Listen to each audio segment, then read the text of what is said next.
समारंभ आहे, म्हणजे ह्याच्या पलीकडचा जो विषय जर पाहिला असेल तुम्ही, महाराष्ट्रामध्ये वडार समाजाला नेहमी डावललं जातं प्रत्येक गोष्टीसाठी, आणि म्हणून हा सत्कार समारंभाच्या निमित्ताने बाळासाहेब आंबेडकरांचा जो सन्मान आहे, तो सन्मान बाळासाहेब आंबेडकरांचा नाही, हा विजय संविधानाचा आहे.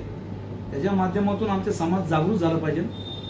आणि जे जे पक्षामध्ये वेगवेगळ्या प्रकारे पक्ष कामं करतात, आमच्या समाजाचे काही मोठे नेते लोक, ते स्वयंघोषित नेते म्हणतात, त्यांनी पण असा निर्णय घेतला की आमच्या समाजाला जसं बाळासाहेबांनी निर्णय दिला, जसं बाळासाहेबांनी आमचा सन्मान केला, या बाळासाहेबांनी आम्हाला न्याय दिला, असं त्या लोकांनी पण न्याय दिला, पण भविष्यात असं सन्मान आम्ही त्यांचा पण घेऊ.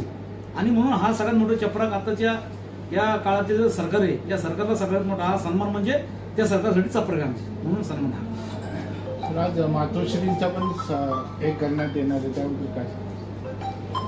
मातोश्रीचा सन्मान यासाठी करण्यात येणार आहे कारण की ज्या पद्धतीने ती माता एक ठामपणे, एक चिकाटी पद्धतीने, ती एक नियोजनबद्ध आणि एक मुलाचं एक पोटातला गोळा गेला, कुठल्याही राजकारणामध्ये नव्हती, कुठल्याही पक्षात किंवा काही घेणे देणं आयुष्यात चूल आणि मूल अशी आमची घरातलं एक परिस्थिती असते. वडार समाजाचं खडी फोडणारे, दगड फोडणारे आमचा समाज, आणि त्या समाजातलं ते गृहिणी.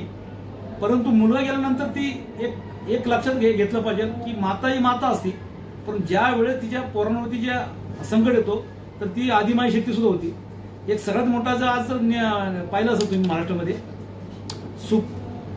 हायकोर्टापासून तर सुप्रीम कोर्टापर्यंत बाळासाहेब आंबेडकरांच्या पाठीची खंबीरपणे उभे राहिलेली मागणी, आणि ज्या पद्धतीने त्यांनी या महाराष्ट्राला दाखवून दिलं, एक आपण जर खंबीरपणे जर लढायला उभं राहिलो, कायद्यापेक्षा कुणी मोठं नाही, म्हणून एक आमच्या अडाणी मातांनी दाखवून दिलं की तुम्ही शिकलेला असून तुमचा उपयोग नाही, परंतु जे शिकल्यात त्याचा उपयोग आता झाला पाहिजे. आणि बाळासाहेब आंबेडकरांचे ऐतिहासिक निर्णय आमच्यासाठी दिलेला आहे, म्हणजे मंत्रिमंडळ फाट्यावर मारून आज साहेबांनी निर्णय दिलेला आहे.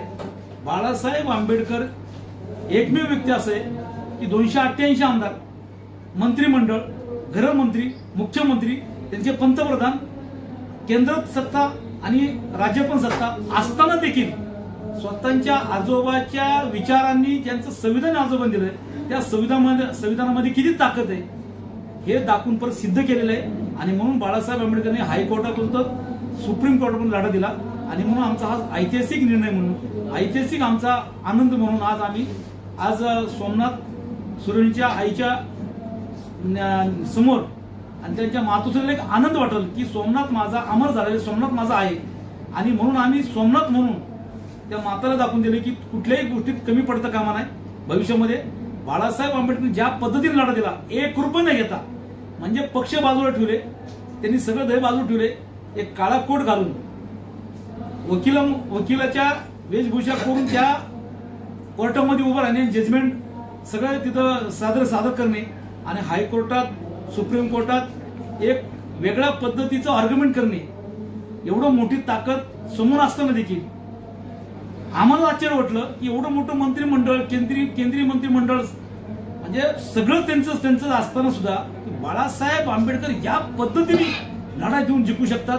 तर आम्हाला एवढं बळ आलेलं आहे, एवढा आम्हाला आनंद वाटलेला आहे की इथून पुढं म्हणजे आमची तर इच्छाशक्तीच मिळली कुठल्या राजकारणाची नेतृत्वाखाली काम करण्याची, परंतु बाळासाहेबांच्या नेतृत्वाखाली काम करण्यासाठी जे आता नवीन तरुण वर्ग आता पुढाकार घेणार आहेत. आणि आता खरं तर वडार समाजाला सगळ्यात जास्त गरज आहे, कारण की महाराष्ट्रामध्ये 36 जिल्ह्यामध्ये तुम्ही समाजाची जर बघितलं ना तुम्ही अवस्था की म्हणजे दिवसा ढवळ्या 8 वर्षाची मुली असेल, 14 वर्षाची मुली असेल, त्यांच्यावरती बलात्कार, तरुण मुलांवरती गुन्हे दाखल आहेत, त्यांच्यावरती दरोड्याचे केस आहेत, त्यांचे खून मर्डर होत्यात. आता तुम्ही जर पाहिलं सर तर मला वाटतं धाराशिवमध्येच तरुण मुलगा, 21 वर्षाचा मुलगा, काही संबंध नसताना संशयाच्या याच्या माध्यमातून एक प्रस्थापित त्यांना दरडान ठेचून मारतं. तर अशा पद्धतीचा आजच्या या काळामध्ये ज्या मला नाही वाटत की डॉक्टर बाबासाहेब आंबेडकरांनी पुढचं भवितव्य बघूनच हे सगळं संविधानाच्या माध्यमातून लिहून ठेवले आणि संविधानाच्या माध्यमातून न्याय बाळासाहेबांनी दिलेले. तर आमच्यासाठी हा खूप आनंदाची गोष्ट आहे. सोमनाथ गेला, दुःख आहे, परंतु सोमनाथाच्या माध्यमातून माझा समाज जागृत होते. महाराष्ट्रामध्ये तरुण वर्ग, उद्योग क्षेत्रातली आणि राजकारणातली यांना सगळ्यांना सगळ्यात मोठं शिकण्यासारखं आहे की कायद्यापेक्षा कुणी मोठं नाही आणि आता कुणाच्या बापाला व्यायचं नाही. कारण की कायदा हा सगळ्यात मोठी शक्तिशाली आहे आणि बापाला वेचना आहे. आता बाळासाहेब आंबेडकरांनी आम्हाला एक नवीन वळण करून दिलेलं आहे. आम्हाला वापरण्याचा प्रयत्न केला नाही. माझ्यासारखं पोरगा वडार समाजाचा पोरगा त्या जर पक्षामध्ये काम करत असताना नेहमी लाखोची सभा असताना साहेब मला म्हणायचे तुमची वडार समाजाची व्यथा मांडत जावा आणि महाराष्ट्रामध्ये वडार समाजाची व्यथा मी वेळोवेळी मांडत गेलो. परंतु काही आमचे भूलचुकीचे आमच्यातलीच काही नेते मंडळी आमच्यातलीच काही समाजाची नेते मंडळी स्वयंघोषित आज कुणाच्या दावणीला बांधले गेले आहेत. परंतु त्यांच्या दावणीला बांधले जाऊन सुद्धा समाजाचं काही चांगलं होत नाही. आज तुम्ही पाहिलं असेल की परभणीमध्ये जो सोमनाथ सूर्यवंशी सारखा मुलगा जातो त्याच्या घरी देशाचा नेता राहुल गांधी येतो न्याय देण्यासाठी, देशाचा नेता शरद पवार येतो, राज्याचा नेता अजित पवार येतो, अख्खं भाजप मंत्रिमंडळ शिवसेना सगळं तिथे येतं.